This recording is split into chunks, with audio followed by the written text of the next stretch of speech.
สำหรับขั้นตอนการใช้งานเครื่องชงกาแฟ Nescafe Dolce Gusto นะครับรุ่นนี้เป็น Genio S Plus ก็เริ่มง่ายๆเลยเติมน้ำด้านหลังครับเขามีขีดแม็กด้วยนะคุณเติมให้แม็กเลยก็ได้นะครับโอเคนี่นะครับเขาจะมีขีดแม็กอยู่ตรงนี้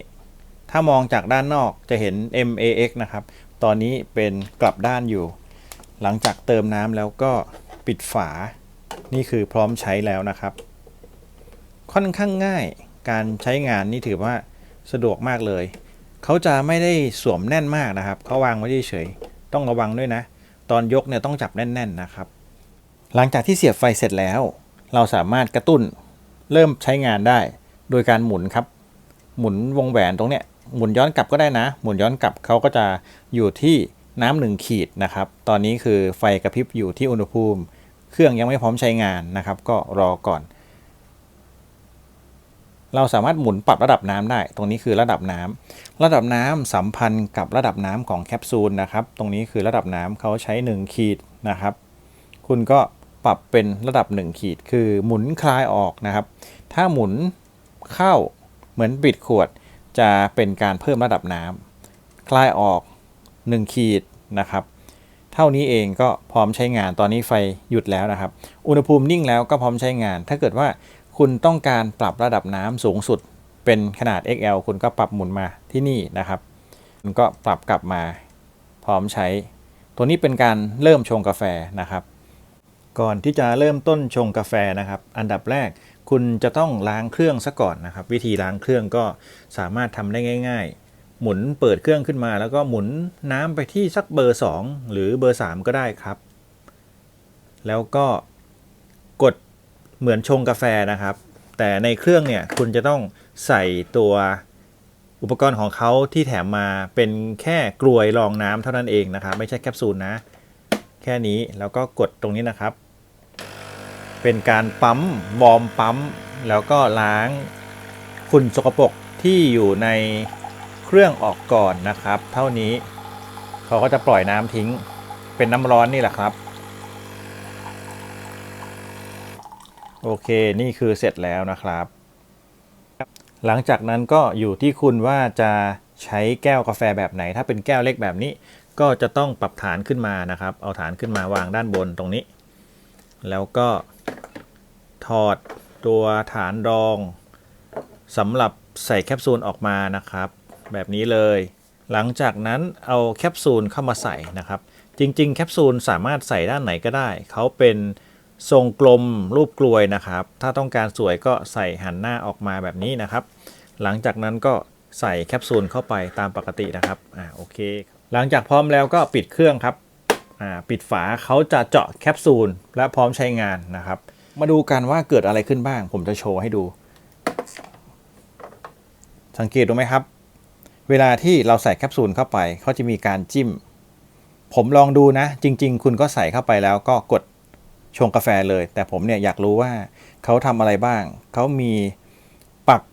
ไอ้น้ำเข้าไปเขาก็จะพ่นไอ้น้ำเข้าไปตรงนี้นะครับ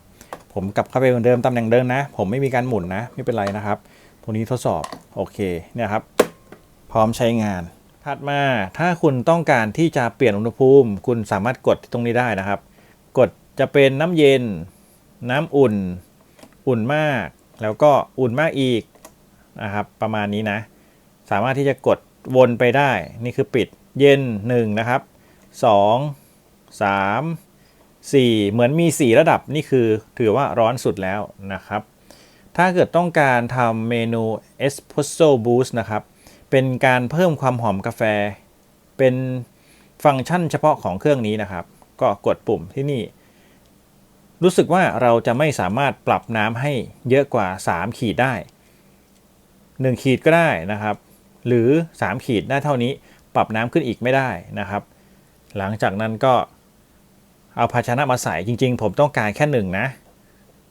เอาภาชนะมาวางนะครับเสร็จแล้วก็กดเริ่มต้น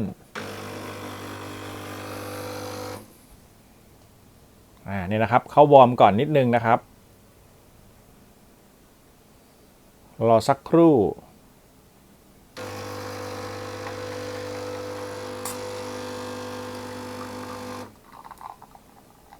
นี่คือ Espresso Boost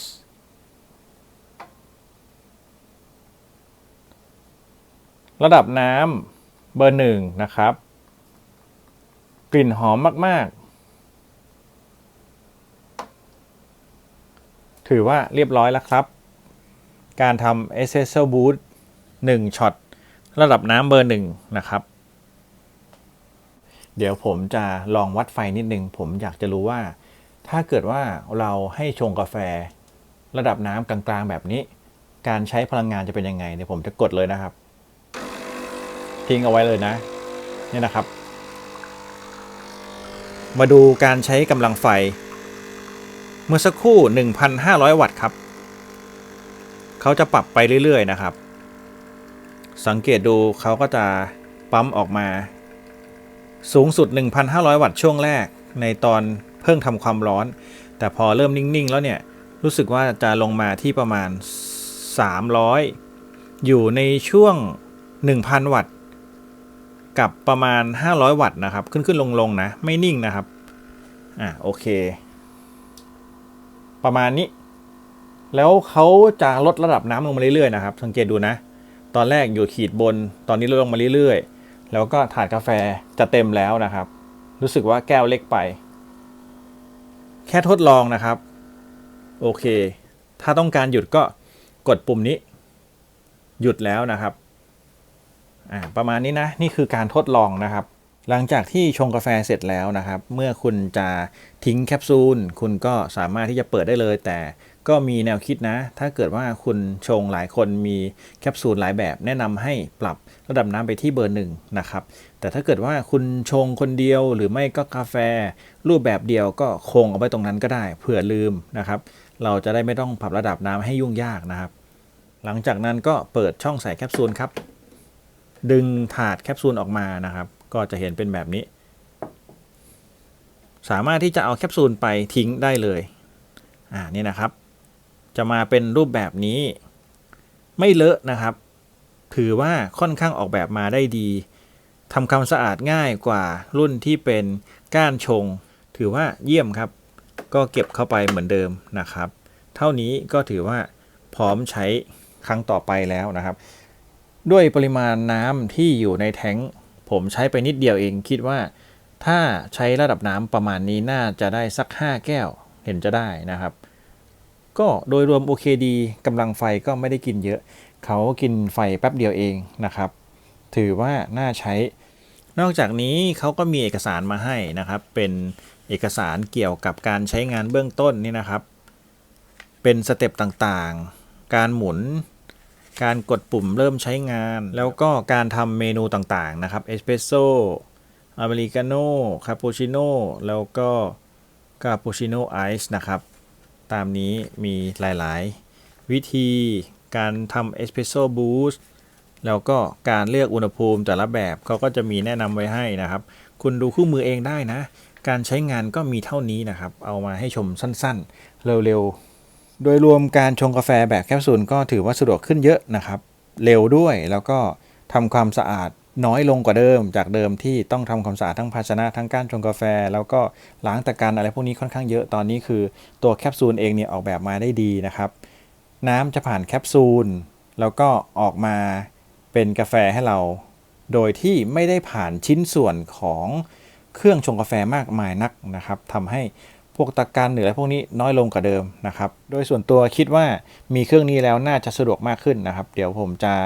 รีวิวการใช้งานหลังจากที่ใช้งานเครื่องนี้สัก1เดือนอีกทีหนึ่งนะครับคลิปนี้ก็มาสั้นๆเท่านี้ท่านใดมีคำถามหรือต้องการข้อมูลอะไรเพิ่มเติมก็คอมเมนต์ไว้ได้เลยเดี๋ยวจะรีบทดสอบมาตอบให้นะครับขอบคุณที่รับชมครับสวัสดีครับ